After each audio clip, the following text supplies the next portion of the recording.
You don't want a government where somebody can just come in and make huge sweeping changes with absolutely no restrictions, and everything's always in flux. So. Yeah, no checks and balances. The reason why you need a majority of votes and to go through two different types of branches of government and get a president's signature is because it's supposed to be hard, and that protects people. So if you see, oh my gosh, like, it's really difficult to change the direction of the country. Well, yeah. That's exactly. It's a big ship. Yeah, and that's how it should be. It should be that if you make a sweeping change, you probably should have an overwhelming majority of people voting for it, not the minority. All right. So today, all the hubbub, all of the gossip, all of this fear and the excitement is about post-election economy. What's going to happen? Everybody thinks that there's like a magic thing that just says, oh, well, if this president wins, then this is going to happen, right? But I think it's a little bit more complicated than that. Absolutely. So I think, some people always say too, I think they overgeneralize, right? And they're like, oh, well, gosh, the market always performs better under one party or another. But I don't know that's necessarily true. I mean, if you look at the historical data, right, you have the historical data on the differences between the two. Yeah, so since its inception in 1957, the S&P 500 has achieved a median compound annual growth rate of 9.3 during Democratic presidencies and 10.2 during Republican presidencies. Right. So that's over the last 70 years. And it's interesting, right? Because I think, like, some people think, well, if this president gets in, the market's going to go down. I had some phone calls actually on election day, and they're like, oh, if this guy gets in, or if that person gets in, or Kamala gets in. And they think that to an extent, it's almost like people think that the president has a lever under his desk and he can just pull it and he can make the economy go up or down, and that some people don't want to do that. And that's not necessarily the case, right? There's so many variables that come into what an economy is doing and how the economy is going to perform under a certain presidency. I mean, even in the last couple, if you look at them, and each party blames the other party, but, there was a pandemic that happened and both parties were like, oh, well, wasn't my fault. The pandemic happened. The other one's like, oh, well, it is your fault. It is your fault, right? And there's so many other things. What about wars that are happening? What about other outside factors? But the reality is that if you look at both parties under control, it's less than 1% difference between the two. Right. And so, a lot of times I think that people freak out, right? And they're like, again, well, if this person's in, it's going to tank. I don't think so, not necessarily. And there's a reason for that. And one of them is people forget there's 3 branches of government. And so even though, historically speaking, presidents are using executive orders more and more to try to get things done, a lot of those executive orders might be over, like, a specific thing they're really interested in, whether that be, like the border, or whether that be, like, certain areas that they can influence. But it's not like they can just go to Wall Street and by themselves be like, I'm just force everyone to trade a certain way. Yeah, or, even make tax changes so that they can benefit one way or the other. So that's one nice thing about having the 3 branches of government, the genius part of what the Founding Fathers did. But this time is actually a little bit different, right? Because historically speaking, some people feel like Wall Street likes gridlock. They love it to have, like, let's say, a Republican president and a Democratic House. And the reason is because then they can't get anything done. And so some people speculate they love that because then if you're a corporation, you're making decisions on what to do, right? It's stable. It's stable because you because can make decisions based off of information that is not likely to change. Yeah, because they're not going to get anything through. So you're like, okay, here's the rules we're playing by right now, and chances are it's not going to change because they can't get anything done. So I think, historically speaking, Wall Street generally likes that. This time around, it's really interesting because it appears, we still don't know on the House yet, but it appears as though the Republicans are going to have all 3 branches. And again, so then all of a sudden there's a lot of fear, right? Like, oh my gosh, does that mean that they're going to make these sweeping changes and, like, they're going to be unstoppable and they're going to be out of control? Well, this isn't the first time that's happened either. Right. And in fact, the last time, I believe that was the Republicans had full control, they actually didn't get very much done either. No. Because there's always the lobbyists and all that kind of stuff behind it. So I think, when people are kind of freaking out, they're making decisions on what to do with their portfolio based on who's in the control or whatnot. I think that people need to be very careful not to jump ship, because the people that said, oh my gosh, if Trump gets in because of his economic plan, market's going to tank. The very next day, S&P jumps, I think it's 3.5% in one day. Right. And then they're like, oh. And there's even these articles, should I feel guilty if I benefited from this, even though I don't like Trump, right? And it's like, it's not that easy, right? There's so many different variables involved in there. And again, even how you're invested, right? Are you invested in stocks, whether it's international, domestic, maybe the bonds, right? Now the Fed chair he's getting nervous because they're like, are they gonna fire the Fed? Are they gonna let's talk about that a little bit. Why are people freaking out about what the Fed's doing? Well, obviously, I think when they set and control the interest rates, that does have a major effect on whether the economy can expand or contract, how easy money flows, right? You make money expensive, it doesn't flow as well. Corporations can't get loans, or it's just more expensive to do things, including in housing, right? Right. So, that does have a more direct influence on what the economy does, more than what the president does. Most of the time, yeah. Absolutely. So then the question becomes, and right now this is a big debate, does the president have the ability to fire the Fed chair and appoint somebody new? Right now, the current Fed chair is saying that he can't be fired, right? Which is kind of interesting, right? Because it's a little bit disconcerting. Then who can? If you got somebody in there who was out of control, or maybe wasn't doing things on the way that the people wanted, right?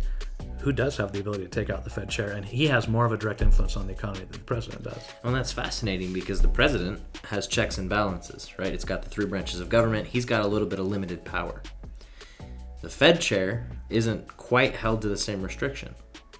So it poses an interesting question, like, should we be more worried about who's in that position than in the presidential position as far as from a financial standpoint? I don't know. It's interesting. Yeah, it's super cool. So but the interesting thing, though, and again, I think it's really fascinating, the power of what I'd call propaganda, or the power of a message, right? Yeah. And so on one hand, you have certain people saying, hey, we've seen Trump in action before. He was in 4 years before. Let's look at what he did before, right? And there's a lot of information there that you can look at to say, okay, what did he do? And, at the time that he was in, during the 4 years that he was in, did he have all three houses or branches of government, better said? Or, and later on, did he still have it? What did he actually get done, right? And then you could say, well, he's probably going to do the same. But now there's these buzzwords. And the phone calls I've been getting is, oh my gosh, have you heard about tariffs? Yeah, that's a big one. Right? And it's interesting because people are like, oh my gosh, he's going to put tariffs on things and it's going to kill the economy because it's going to make the prices of goods skyrocket it. And then that's going to be like inflation on everybody else and they're going to be able to control anything. But the reality is that tariffs are not new to the United States. No. In fact, especially when the country was first founded, they were a huge part of our financial well-being. Yeah. In fact, before income tax, right, the way the federal government was funded was from tariffs. And so I think at one point in time it was like 60 or 80% of the federal budget came from tariffs. Yeah. And tariffs were a huge part of our economy up until World War II. 1942 is when the United States kind of came out and said, hey, we should maybe talk about this free trade thing. And they kind of dropped the tariffs down. The revenue around 1947, they tanked quite a bit. Yeah, and then they started pulling it back. And so what's fascinating is there's a lot of history to look at tariffs and how they impacted the economies. And now, even the world economy as a whole. So when people are like, oh my gosh, there's a tariff coming, it's time to build a bomb bunker or, something right. like that, right? It's like, no, hey, let's take a look at it and see what it's actually done. In fact, even when Trump was in his first presidency, there was some moves that he made as far as tariffs and international trade were concerned. And I think it's important to say, okay, let's, politics aside, parties aside, all that kind of stuff aside, what did he do? What was the cause and effect, right? And historically, even, you can go back to pre-1947 and say, hey, what cause and effect, what actually happened, right? Yeah, what did it do to the economy when they pulled those tariff levers? Yeah. And it would be interesting to do a case study on that and say, okay, what was it doing then and what would it do now with the other, income taxes and things that we have? Do we need it? Do we not need it? It'll be interesting to see how it all plays out. Yeah, I mean, because on the one hand, you're saying, hey, we got a huge national deficit, we got to pay this thing down somehow, right? And so you can, tax the heck out of the people. Right. But that's going to really kill the economy. Or you can try to get the revenue from outside sources like other countries. And then take advantage of our really strong economy and our huge free market and say, hey, if you want to participate, it's going to cost you a little bit. Yeah, or I think there's the alternative, right, that people may not fully grasp, and I don't know that the plan has been fully detailed and laid out, but here's we have concepts of the plan. Yeah, so here's the concept, right? If you're going to produce goods in China and you're going to pay people, horrible wages and put them in horrible working conditions, but Americans lap it up because they're like, oh, this cheap goods, right? If you're going to do that and you're going to take American jobs away, we're going to put this tariff on you. And some of them have been really high, like as high as 60%, historically speaking, right? Yeah. Or the alternative, as I understand it, is they say, or you can manufacture goods in the United States, employ American people to make them, and you won't have the tariff because it was produced domestically. And so when you look at the economy right now, there's kind of two areas that a lot of people have been concerned about. One of them is manufacturing. Again, struggling a little bit in the United States because it's just so much cheaper to produce it offshore, where we don't have a lot of, whether it be unions or whether it be benefits or whether we have minimum wage and all these things the United States provides. We can just produce it offshore, bring it in, and it's cheaper, right? But now it levels the playing field in a sense to say, hey, it might cost you 40% more to produce it here in the United States, or you can produce it offshore and we're going to charge you a 40% premium to bring it in. You choose. But in a sense, it almost kind of like levels that out a little bit. I don't think it's a fix-all. I don't think you can just say, okay, well, if we put tariffs on, then everything else is fixed, right? But I don't think it's anything to necessarily be afraid of because we have so much data to look at and say, how has this worked in the past? Well, and even most recently, like if you look at the last time Trump was in office, he imposed, I think it was a 25% tariff on 800 categories of items. And that was something like $50 billion in revenue that came off of those tariffs. So we've seen it before, we've lived it before, and the world didn't end.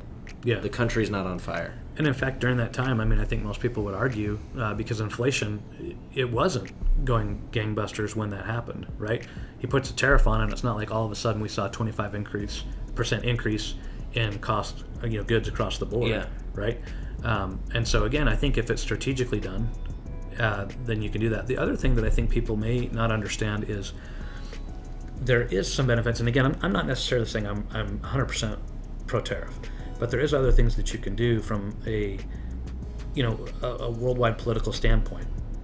And if Trump has even mentioned that, I think it was France, that they were having some issues with France and some of the trade and stuff, and but Trump just called up and said, hey, if you don't change this, we're not really happy with this.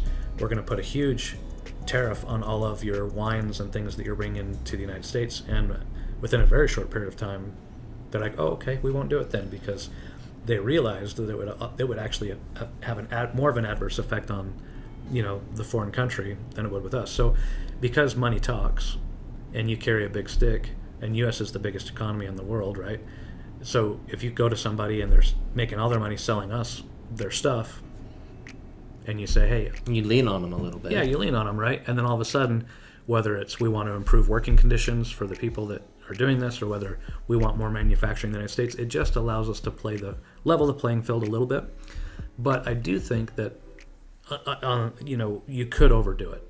If somebody went crazy, right, and they're just like, hey, we're going to put a 200% tariff on everything, that's not going to work out well. But if you can raise revenue for the U.S. government, level the playing field so American workers have the right to compete, and say, yeah, like it is more expensive to work to produce things here and to manufacture here, but it's going to cost you a 40% excise if you produce it offshore. It gives the American worker actually a shot. Well, and that's the other thing is if it's done from the point of view of trying to help out Americans, then why aren't we all for it? And it's going back to our original, kind of topic is the economy under Republicans, the economy under Democrats. Yeah. Well, earlier this year, our Democratic president imposed further tariffs on China. So it's not just one party leveraging this. It's a tool that can be used by our government to, prop up the American people if it's done properly. Yeah, and it's not new. It's been done since almost basically the beginning, right? So it's amazing to me, I think, again, going back, how powerful is, I call it propaganda, but whether it's that or whether it's a message that somebody is sending out that can cause, mass fear and pandemonium in people. But if people just take a minute and say, you know what, I'm going to spend 30 minutes on Google, and I'm going to look up the history of tariffs. I'm going to understand how they're used historically, what rates have they been levied at, what has been the cause and effect. I think everybody will probably be like, okay. And at least having an informed discussion. But the problem is that they're being used as a fear tactic in the media. Yeah. It's the new tariffs to come. It's like, okay, we currently have tariffs. Do you understand those? Do you understand what they're doing? Yeah. Have they affected you directly? I don't know. Let's talk about it. Let's learn about it. Yeah, and then even go back to the sectors where they've been applied and say, okay, let's look at just that asset class, that product, right? Right. What's happened? But, and again, I think that there's, especially in the tech sector, right, there's a big issue with all of our, we suffered this during the pandemic because we found out all of our computer chips were being made offshore. We didn't even have, I don't want to say any, but there was a very minuscule amount being produced in the United States. So all of a sudden, we had cars coming off the assembly line that couldn't get computer chips, right? And then you realize, oh my gosh, we could be held hostage. The United States could be held hostage if we don't produce certain items in the United States that we need. Then that country, stuck. Country can put the noose on us, right? So then if you come back and say, hey, we want you to produce them here or else it's going to be more expensive, then maybe if we get some manufacturing on the United States side, if something works out, whether it's another pandemic or a global crisis of some kind or a war, nobody can bring the U.S. to its knees and say, well, we're just not going to give you any computer chips, and everything's done by computer chips these days. So, what are you going to do about it? Yeah, what you going to do about it, right? And I think that's actually super, super important, just with as many wars and conflicts that have been going on, really nonstop. But, especially right now, right? Same thing with oil. Oil has the same thing, where it's just like, okay, if OPEC, and again, they set the price. It isn't really supply and demand that sets the price of oil from OPEC. They decide, right? So if OPEC says, hey, we really want to bring the U.S. to its knees because they import so much oil, we're kind of at their mercy a little bit. And then, of course, what tools does the U.S. have to push back on? Tariffs is one of them. Tariffs and trade levies, things like that they can use to protect the country a little bit and give us a fighting chance when we're at the whims of OPEC and things like that. Yeah. So I think the issue is very complex and much more complex than even I think what we're talking about here. But I think one of the things for people is, again, don't freak out. Don't listen to the buzzwords. If there's something that you hear, like, oh my gosh, tariffs, or whether it's, other issues that you've heard about, let's go back, let's look at it. And again, people are afraid of Trump in a lot of places, and it's like, okay, you heard that tagline. Go back and listen to the whole thing. Look at the whole thing. Make sure. I'm not saying he says everything perfectly. There's a lot of things that Trump has said in the past that I'm like, I really wish he wouldn't have said that. Right? It's scary. But a lot of times, though, what I found is that when I hear a buzzword or a clip, I'll go back and say, I want to know why he said that. I want to know in what context. And I have to say, like, a fair number of times, I'm like, oh, that's not what he meant. Yeah. It was a complete spin. Right? It was taken out of context. And that happens across all of politics. Oh, yeah. I mean, the left and the right both do it, right? And so they're fear-mongering. They want to, convince people that, oh, my gosh, this person's going to make your life a living hell. Right. Don't vote for them. If you want to live a good life, don't cast your vote that way. It's like, where should we cast it? Should we cast it for you, the one saying it? Or, I think it comes down to the fact that media leverages a lot of fear to get what they want, both financially and politically. To get the votes, to get the things that they need, they're going to do anything and say anything that they need to get what they want. Even going back to what we first started talking about, one party saying the economy is worse under red, the other party saying it's worse under blue. Yep. They can't both be right. No. And they're not. It's about the same. Yeah, and again, it's not as easy as just somebody's got a lever and somebody's better at pulling it than the other. It's not. There's so much more complexity to it, and from an investing standpoint, it's even more complex than just market return.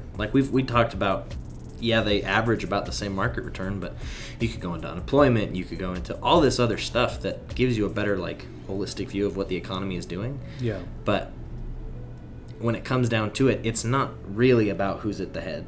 No.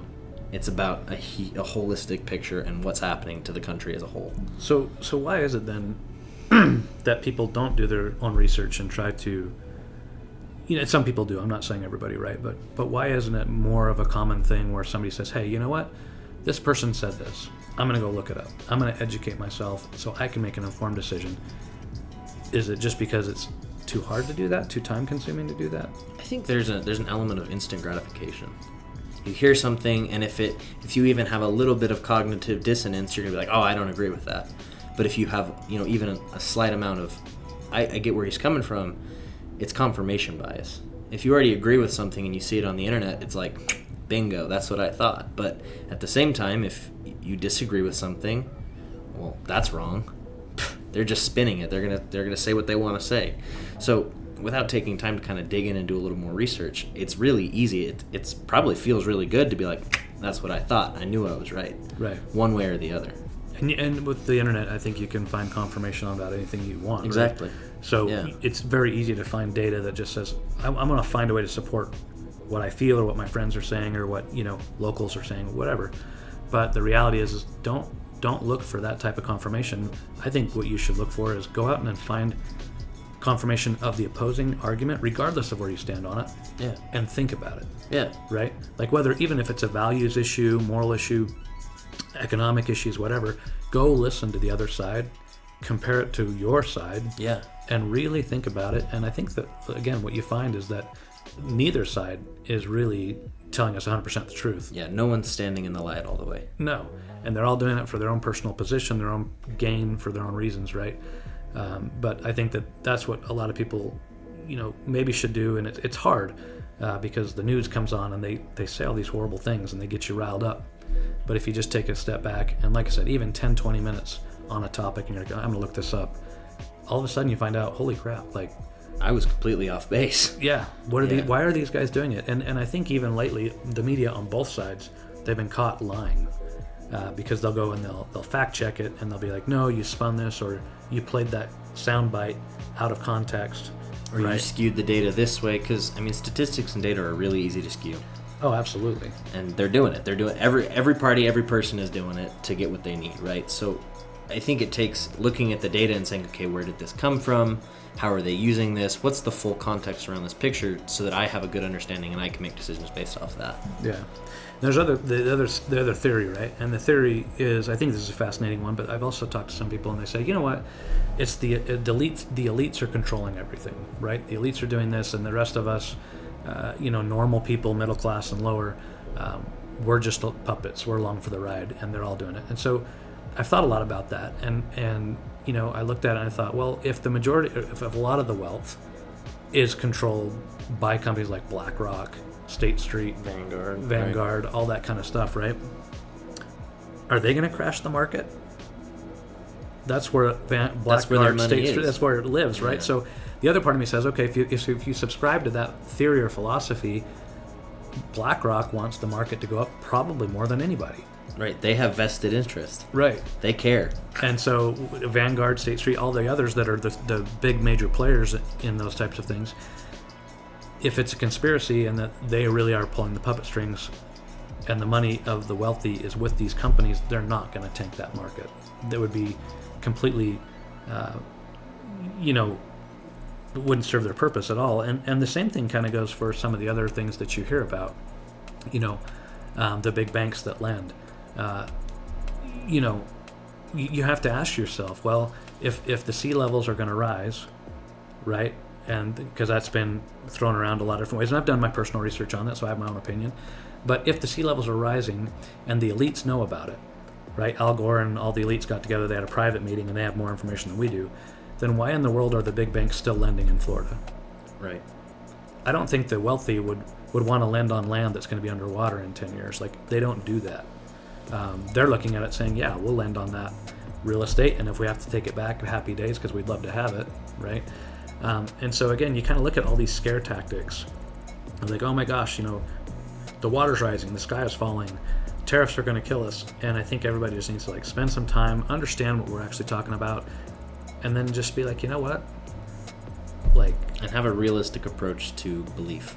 Yeah. If you believe something, that's awesome. That's great. I'm all for having strong beliefs. But let's talk about the basis of the belief instead of feelings and emotions. Yeah. One of the most memories that I have is I had a client way back in 2007, 2008 area. So there's the big market crash, right? So they come into the office and they're like, you know what? This is it. This is the end. This is the apocalypse. And we talked a lot about it. And again, I listened to him and I was like, well, okay, I understand you're seeing what you're seeing, right? And it is scary. And we had banks failing and all these types of things going on. But I said, but on the other side, there's these things to consider. And they decided at that point in time to pull all their money out of the market, take it out of IRAs. They paid all the tax in one fell swoop, they lost about half of their IRAs, and they dumped everything into, prepping, right? Food storage, shelters, all that kind of stuff. Wow. And, like they were just dead sure because of some of the scare tactics that they were listening to that, hey, it's now, the apocalypse is happening. And that was a long time ago. And they've missed from where the market grew from the bottom in 08 to where it is now at like 43,000. They missed out on some incredible growth, and the food that they bought in 08 was probably expiring about now. You know what I mean? Yeah. So I feel bad. I'm not ripping on them. I actually feel bad because I'm like, hey, like they fell victim to the scare tactics. Yeah. And so, when you do that kind of stuff and you make a bold move, like take your life savings and do something like that, again, like you better be really sure. My approach to that was, and I told them, hey, take a portion if you feel like, and diversify, get set up on this side if you feel like the world's going to end, right? But don't take everything and run, to the bank and cash it all in. So, but again, it's the fear tactics, it's the propaganda, and we just got to be really careful.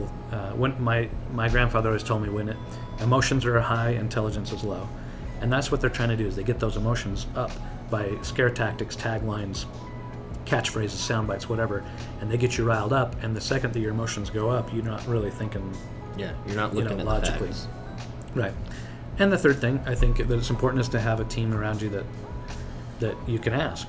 Yeah. Right. Number one, that you feel comfortable enough. Yeah, people you trust. Yeah, you should feel comfortable enough with your advisor or with your CPA or your attorney to call them up and be like, hey, I'm really worried about XYZ. I'm really worried about tariffs. Should we pull our money out of the market?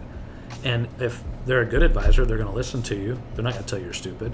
They're going to listen to you and say, great, let's talk about it, and find an approach that works for you. And maybe it's just taking a more defensive approach instead of just selling off and paying tax on everything and getting out. Right. Right. But I mean, those are some of the funnest conversations I've had with some of my clients. And I've learned a lot too, because again, nobody has a monopoly on good ideas. And so as you talk to people and they're like, hey, did you read this? Have you read that? Well, no, I haven't. Let me check it out, and then I'll get back to you. And then we have a conversation. And I think have an informed discussion. Yeah, I think it's actually produced the best results, because generally what we find is, again, it's not left or right, or nobody has all the truth. And so you're just like, hey, let's get a good foundation. Let's be safe. Let's protect assets, and let's move forward looking for opportunities rather than sticking your head in the sand. Right. And I think it's also interesting, not to get on too big of a tangent here, but the other reality that I think a lot of people don't understand is that if you look at economies of countries that have completely fallen apart, right? Whether that be post World War II Germany, whether that be Argentina, Venezuela, there's a number of countries that you can see where their economy completely collapsed, right? And people say, well, if the economy collapses, I'm going to buy gold, or I'm going to buy silver, or I'm going to buy crypto, or there's all these things now, right? And they think that's the answer. But if you look back at those economies, I mean, there's lots of stories in Germany where nobody cared about gold. Yeah. They could care less of how much gold you had. What they wanted was food, because they couldn't get it. Bosnia is another one, where all those types of things, and again, I think even today, like, to an extent, if there was an economic collapse, right, and literally the electricity isn't working or whatever, and we can't actually use dollars or who knows what, because it's a fiat currency, I don't think anybody's going to care how many bitcoins you have. I think it's going to come down to, in all of these countries, it's 100% the same. It's survival at that point in time. Yeah. And so all of these moves that people make, and usually in a really big way, I'm going to cash in and I'm going to go all into XYZ, right? It's a scary proposition, because in one of the studies that was done, the top 3 things that had value in those countries, in every single one of them, was canned meat, alcohol, and cigarettes. Interesting enough, because apparently people aren't too happy when the economy collapses and they need something. They need vice. Right. And it was things like that: food, shelter, firearms was a big one, right? And ammunition. Nobody cared about how much gold you had or how much Bitcoin you had. Not that it was available or what back your then. net worth was, or like nobody really cared about that stuff. So anyway, it's just another thing that I think is interesting, because the people that rile you up, who are they? They're the people selling gold. If you listen to the people who are selling gold on the TV, it's like the most because they're not regulated. They don't have anybody telling them you can say this, you can say that. In a completely unregulated market, they just come in and they're just like, oh my gosh, the sky's falling. It's the worst thing you've ever seen. You need to buy hard assets. You need to hold your assets. But those people aren't fiduciaries.